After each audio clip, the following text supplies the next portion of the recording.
Greetings again to you, brothers and sisters. Thank you for tuning in again with us. Remember, we are talking and helping each other to find ideas and help during this pandemic 19 period. The reality is that we all have been plunged into the eye of the storm, and we are rowing our boats and we need to get to the shore. Remember the things that we spoke in our last sessions, that first of all, you as a pastor, you are not alone. You need to just get in touch with other pastors if you are feeling alone. And in our second session also, we did learn that it is very possible for us through social media to continue getting in touch with our flocks and taking care of our people. Today I am graced with Dr. Jiff Pereira from the AFM, Victory Celebration Church, and also Dr. Terrel Manikam from Grace Community, and also a lecturer here at Baptist Theological College. Today we are in our session 3, and we are going to look at the potential shift in identity. Pastors may find themselves feeling the weight of once being experts in their own space to suddenly not having the answers to the uncertainty of COVID-19. That is what it brings. We have seen that since last year, and now there is a lot of new knowledge and things that is happening. But however, pastors and church leaders also are experiencing the weight of not being able to carry out so many of their typical duties, such as weddings, funerals, and day-to-day care for their congregation. Although we know the reality is that we have been subjected to doing some of those things right from the beginning, and we have lost a lot of pastors. Now today we want to know whether it's possible for pastors and church leaders to carry out our duties without risking ourselves. How can we do that? And how can the church help protect the pastors and church leaders? And also, is it possible to carry out some of the duties and events like weddings and funerals, even in this level where we are? I've got with me together experienced men. We've been on the forefront just as many of us are on, and we're going to share some ideas. But let's just look at the first thing. Is really COVID-19 real for pastors? I don't know what, gentlemen, you would like to say on that. Well, definitely it is real, Pastor Luface.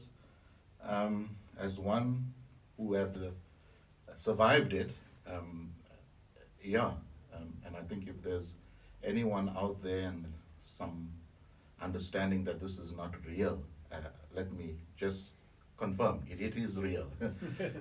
It's been so real that I was hospitalized for about 6 days, had struggles breathing. My family had to rush me on a Friday evening to the hospital, and I had to receive immediate oxygen. My oxygen levels were going down, and thereafter the treatment that followed. And so praise God that I was able to walk out of that hospital. Amen. And I know during that time, another pastor friend of mine, who's the same age as me, also was taken to a hospital, but he never walked out of the hospital. So it is real, and I praise God for the privilege of being alive to serve Him further, and also to carry on with the call upon my life. So yes, it is real. Thanks, Dr. Terrell. I think the idea is that it has been said in some places definitely that pastors may be spiritually powerful, such that COVID-19 does not touch them, and hence we have had pastors right from the beginning in the forefront visiting people, praying for the people, and even members of families demanding that pastors should come. But definitely we want to say condolences to all the pastors that we have lost, their families and all that. But we can still help each other. Thanks, Pastor Terrell, for making us understand that he is a pastor, but he was also affected by COVID-19. Pastor Jiff, What do you have to say about the realness and maybe possibly how even this virus can be spread amongst pastors? Yeah, thank you, Pastor Luface. The COVID ravaged Mm. my own family. That's why I know it's real. Mm. And I'll just share a few true stories. Mm. My father went to hospital for something totally unrelated to COVID. Mm. He then caught COVID in hospital. And he never came out of hospital again. Mm. So we had to bury my father. Mm. Also, my wife, all her siblings, Mm. and in fact, my wife's sister, the one sister, all of her children contracted COVID. My daughter contracted COVID. Her husband contracted COVID. And so this thing is real. You know, let me just tell you a story in my own house. Now, I have comorbidities, so I have to be extra cautious Okay. about this pandemic. My son that we've grown Mm. is my sister-in-law's son. But he was with us since birth and he's still with us. And so he would, in the house, come and he would walk without a mask. Mm. And then I would always insist, put on your mask when you are in our presence. Because I don't know where you're walking around. Mm. You go and visit people that I don't know, and you go places where you could be exposed. So as a rule in the house, you wear a mask every time you are in my presence. And then his response to me was, I can't breathe in this mask. Because then he would walk with it under his nose and said he couldn't breathe. And I said, listen, let me tell you this one thing. The day you get COVID, I'm going to ask you, what is easier to breathe in? Mm. Is it easier to breathe with a mask or easier to breathe with COVID? Mm. It happened. He got COVID. Mm. And so he texted us, I'd rather go and die in Baragwanath Hospital. Please take me there, I can't breathe. So I went into his room and I said, before I take you to Baragwanath, but let me tell you, when I take you to Baragwanath, you're going to die there of COVID. Because you're not going to die of COVID actually. You're going to die there of hunger because they don't even go near COVID patients. Mm. And then I asked him, before I treat you, what is better? To breathe with a mask or to breathe with COVID? He couldn't even speak. Mm. And so he realized today he doesn't walk without a mask. Okay. Anyway. Mm. And so it is until it hits you Okay. that you realize this Okay. thing is real. Mm. Absolutely. Mm. Amazing. Right in your home, In my house. right in the pastor's home, it can come, it can happen. Right onto the pastor, me, myself, yourself, it can happen. Mm. We are not immune Mm. to COVID-19. Therefore, we need to take precaution. Now, what can we say to pastors then, seeing that COVID-19 is very real, and by this time we cannot debate to say there is a miraculous power that can just heal us. We do believe in the divine power. People that have come out of the hospital, we thank the grace of God for that. Mm. But the reality is that some pastors have gone. But now, the question is, how then as pastors can we carry out our duties without risking ourselves? Is there things that we need as pastors to do to conscientize our congregations and other leaders in order for them to protect us so that we may not always be on the forefront, but there could be other ways that we could do ministry? How can we carry out our duties without risking ourselves? What are the precautions? Yeah. I think we need to have frank conversations with our boards first. Okay. What we have done in our campus in Noordgesig in Soweto, what we have said when we met with the boards, we said, guys, as you know, that COVID is a real threat to all of us. What do you think, as pastors, we can do in order to assist you when your family members die? How do you think, what do you think, what role should we play? And so there were these conversations, the traditional expectations. And what we then concluded was to say, look, let's compromise on this.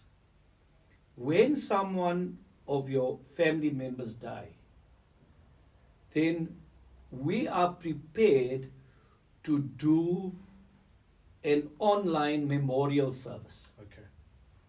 So in other words, we do Skype or we do any other social platform, and we do the memorial service, we will do online. So don't expect me even to come personally and to come and sympathize, because that is what we normally did, was to go in person, to be with the family, to comfort them. But because in the COVID era, we have to be responsible. Yeah. And so when they understood why we needed not to come personally, to give them a call and then to assist them or telephonically, advise them, Okay. this is what you should do. And even the other thing, and sorry that I'm now speaking so No, long that's fine. here, Yeah. Mhm. but when you advise them Yeah. of the people of the community, Mhm. there's a community interaction as well. And in our communities, people don't live isolated. We live interconnected lives Yeah. in our communities. And so always people would come. And then we advise them how to manage the people who come in terms of the COVID protocols and Yeah. those things. Mm. And so it's not just, we can do that telephonically, Yeah. and we can also then advise them and counsel them how to ensure that they themselves don't get compromised, even in terms of their health. Okay. Mm. So that was a negotiated settlement. Okay. Yeah. The other thing that we've agreed upon was we will do the funeral, Mm. and then we explain to them what government regulations say Mm. about the protocols regarding funerals. Mhm. And so we set the standard for them, and they have to then pass those standards on to family members who are not part of the church, Okay. and those friends who will also be coming. And so we advise them even in respect thereof. And so, for example, we would say to them, you need to draw up a list of all the attendees, and that list must contain name, surname, telephone number, address, and email address. And then there must also be a form with, to check the symptoms, and people have to then also then put what symptoms they may have or may not have. And so we tell them that up front. Okay. So it made the arrangement of funerals much more More easy. difficult. Difficult. It made it difficult. In the past, when we had funerals, you just go and you plan the funeral and everything. Yeah. Now you have to make sure All that these things. Yeah. that there are people who are going to assist with the protocols, the Mm. people who are going to receive people. Mm. all those people who have been placed on the register, Mm. whether their names are there, they have to sign. They have to fill in those screening forms. Then, if that is not all, so as they come, first of all, they have to be sanitized. Then their temperatures checked. And you must have all those things, Yeah. and you must have the people to assist. And so when they come to sign, where they sign at that table, there must be a screen, a perspex screen, so that there's no close contact with the people that come to sign. And so we had three stations where people could go with. We made photocopies of all of those Yeah. forms, and so they had to go and sign it. Those, so that we also make sure that they, 1.5 meters, the social distancing aspect, make sure that they have their masks over their chins and over their noses. So it made it much more difficult, the logistics, Yeah. to arrange even and to help the congregation members to arrange those funerals. And so then, because we give them the do's and the don'ts, we say they must share those things, because we send them a long list on WhatsApp, and then they can share it on their WhatsApp list, groups. And so when people come, there's an expectation that these things will happen. All happen. And then we also tell them, we do not allow the coffin to be taken out of the hearse, Okay. because that coffin must always be assumed it is contaminated. And so also we tell them about the pallbearers, because things have become so difficult. Before COVID, they could have chosen their pallbearers, Yeah. no problem. Okay. With COVID, especially if it's a COVID funeral, they can't be pallbearers. Okay. If they choose to be pallbearers, they must have full PPE gear on. And so they must also make sure, and we also must liaise then on their behalf with the undertakers, to make sure that the undertakers do the right thing.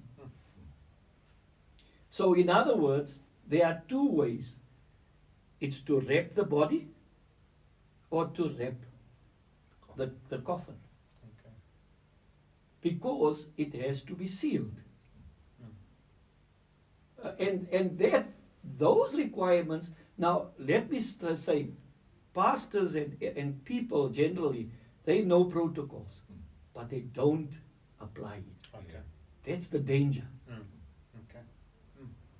So, pastors, what we get in here is that we can still do funerals without risking ourselves if we follow the protocols and we do what is supposed to be done. And I think the challenge is just to do things quickly as we used to do. So we are faced with the challenge to adapt to the new normal of doing funerals. As Pastor Jiff kept on saying, it made things difficult. Maybe that's the key thing. It made things difficult. We may not want difficult things, but yet the difficulty of following all those procedures is actually what protects you as a pastor. So you could still do as many funerals as you possibly can, but as long as you are following the protocol. I like also the fact that you are saying educating our people is the number one thing we need to do, because they may be watching TV and listening to things, but sometimes they don't actually follow those regulations or even know. So by disseminating the information from the board and then to the average member of the church, and then the average member of the church passes it on to his own family group, that's eventually touching even the people that are not coming into your church, to know that if you are going to do a funeral that is a relative of a member who comes to your church, and maybe you have been asked as a pastor, they know what they are going to do or the rules that are going to be applied to them, and then that makes the job of the pastor and the church leaders much more easier. Pastor Terrel, you also have conducted some funerals, maybe sometime even last year before much knowledge was given to us about COVID-19 and what your experience is and what you can share to the pastors. I think again, just to reiterate what Dr. Jiff said there, we cannot err on the side of reminding God's people, or whether it's within the funeral or a wedding setup, about the regulations. I think, and this is human nature, and especially when we come to a funeral, it's very emotional. Even for a wedding, there's excitement there, and so we get caught up in the emotions of the setting and the setup that sometimes we would tend to let down our guard. And so that constant reminder to people from a voice of authority who's conducting a funeral or a wedding is needed, and continuously, I think, even through the funeral or through the wedding, because again, we were family. Yeah. And that's the place we let down our guard the most. And especially as well within a funeral context, it's emotional, and we want to touch the person because that's our human nature, and especially if there's family there. Again, we got to reiterate, people maintain the social distancing, and again, in the end, it is for our people's and for ours, for our safety.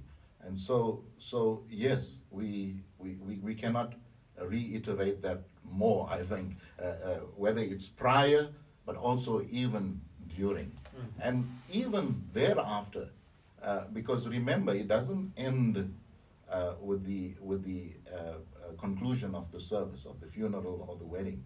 Even thereafter, we got to remind the people, because that's when they're going to mingle, and even we ourselves, we got to maintain all of those protocols. Wow, that's great. Pastor Jiff, before we went on live, you were mentioning some of the things that where actually sometimes COVID spread. You said on the table.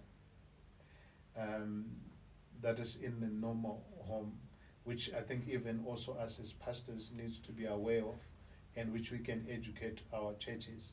Because I think it's easy for pastors to always think that it is the government's duty to teach people about COVID.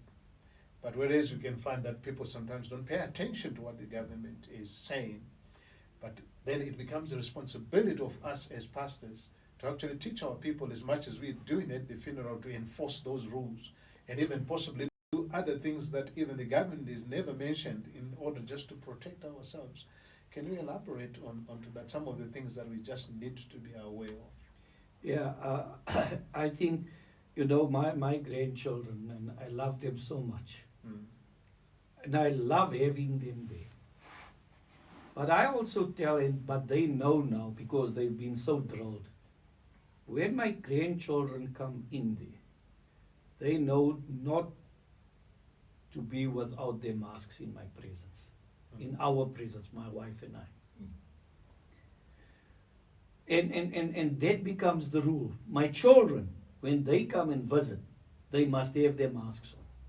Now, if we have to just analyze where the super spreading takes place,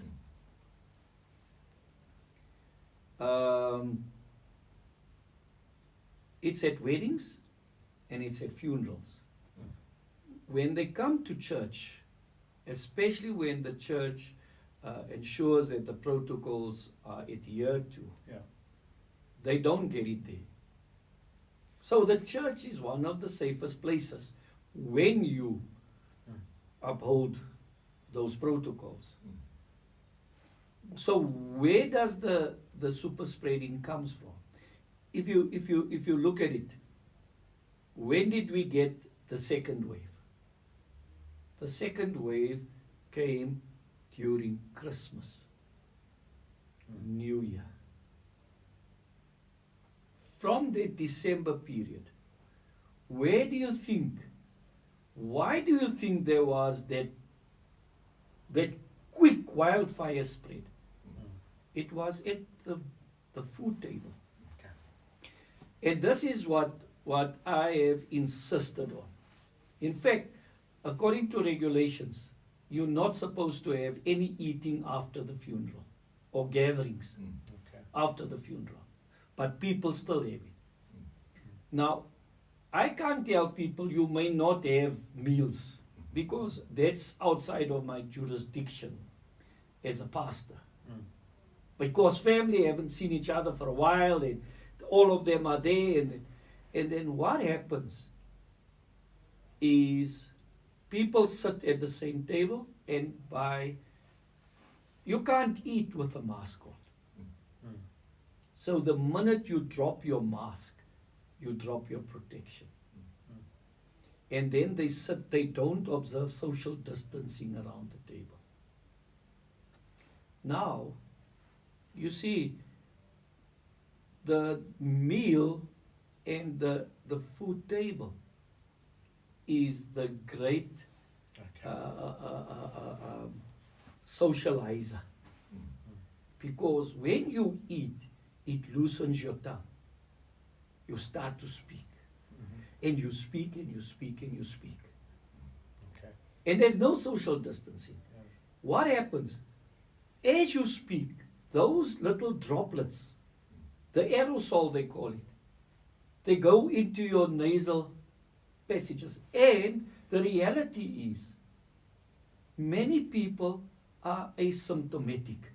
They don't have any visible symptoms of COVID, but they are COVID positive.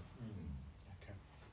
One pastor friend of mine, he didn't know he was COVID positive until his sister-in-law, that was the secretary of the church, when she fell ill and she was diagnosed with COVID. He then went to the doctor and he asked the doctor, please let me be tested. The doctor asked him, do you have this, do you have that, do you cough, does your stomach run, do you feel pain, and all of those symptoms? He said no. The doctor said no, then I'm not going to send you for a test. When he went back the second time, and he insisted, he tested positive. By that time, his sister-in-law died. In other words, he didn't know. And so, here's the thing.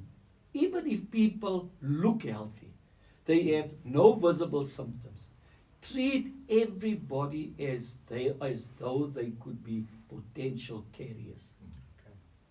Therefore, when people eat around the table, they must still observe social distancing, and preferably 2 meters apart. Okay. Wonderful. Well, sir, as pastors, we may not be experts in the scientific discoveries of around COVID-19, but we can be experts in maintaining the regulations and the rules and enforcing them, and even doing far much more further than what the government is prescribed, just because we know how to work with people. And funerals you can conduct, that's what I'm getting here. Weddings you can do, but you have got to follow protocol. I did a wedding about 2 weeks ago or 3 weeks ago, I can't remember, and it was just only the family. And it's obvious we followed all protocols, and we made it a point that we're not going to have more than even 30 people, not even more than 30 people, and we did it. But here's my encouragement when it comes to things like weddings and all that, especially if there be some people that have been in waiting. For sure, the Home Affairs is closed down the office for the matrimony, but it does not mean to say people don't want to get married. I think that's what a lot of pastors are facing. There are young people that want to get married, and then some are being put away because the rules are saying you can't marry people legally at the moment. But actually we can still marry people. If the families have agreed, and if there is dowry or that has been paid, if there is the blessing of the father, whatever it is, we cannot subject our young people into the temptation of staying together even during this particular time, simply because the church cannot do a wedding. I think you can do a very private ceremony, either with the family alone or with a few witnesses, and you can marry the two people as the pastor, and you can do the legal part when the government resumes the offices. So we do not have an excuse to hold back our people and not marry them. But I think the greatest thing is protocol. You've got to enforce the rules. I think what Dr. Jiff has emphasized is that from his home into the church premises, rules are enforced. And it is easy for us to relax at home, even as pastors. Still, people want to visit the pastor's home.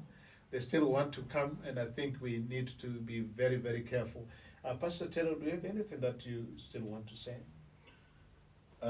With regards to coming out of COVID myself, and for those that had contracted the virus and maybe have found the healing, just to say, protection, right? Follow all of the protocols, because in the end that's going to be better than the actual cure that's needed. And so what I've developed post being in hospital and receiving the care is water around my heart, which would still affects me to this day, and the doctor says will continue for the next 2 months or so. And so to a large extent, personally, that affects me, and especially when towards the evening part. And so post COVID, I've got to watch myself now even more. And so again, the meds that's prescribed, with the vitamins and all of those things, those are all good things, to get into the habit of taking, so that we reduce whatever, even if we get COVID, but there's a reduction of its effects on our bodies. And so the protocols, let's and we cannot reiterate this more, but let's follow all of those regulations. And whether we're at home with the family, put around ourselves boundaries for the individuals and even for the family collectively. And also, when we do that within the family setting, we will do that within the church setting as well. Okay. Sorry, Pastor. That's great. I just want to say, in with the last funeral that we conducted, because the pastor who was the husband and father of that particular family, the arrangement that we came to with the family, because I didn't conduct the funeral, but because it was held at our church, I am the compliance officer. I am accountable to government if anybody gets infected there. So I had arranged with the family that they cannot come into the church because they've been exposed. They've been exposed to the virus. And so what we've arranged with them, and we've really made it nice, we have lawn blocks in front of our church, and we put up chairs and we put up tents for them on both sides, and we put up television screens so that they could follow the service live from outside of the church of what was happening inside of the church, because it would have been too great a risk to have them in the church.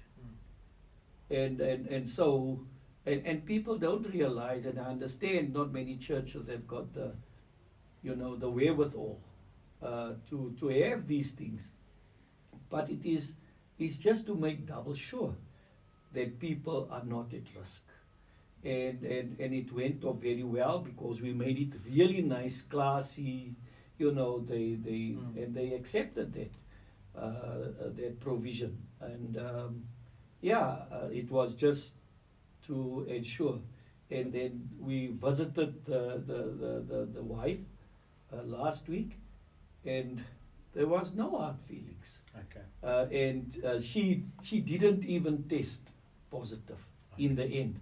But we had to take those precautions without offending the family. So all the children, grandchildren, the wife, they were all outside Okay. because they were potential spreaders. Okay. Well, that's wonderful. I think it has been repeated several times in this session.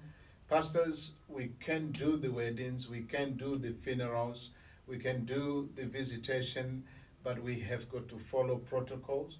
And the greatest thing is like what I want to call the Joshua at the Jordan River experience before they crossed over. God spoke to Joshua, and Joshua called the leaders.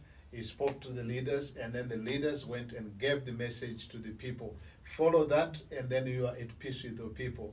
Bring your board in, explain, work out the protocols, the way you're going to do your funerals, your weddings, be in agreement with your board, then give it to the church members, and the church members, let them give the information to the community, and your church will be still surviving, and even during these critical times.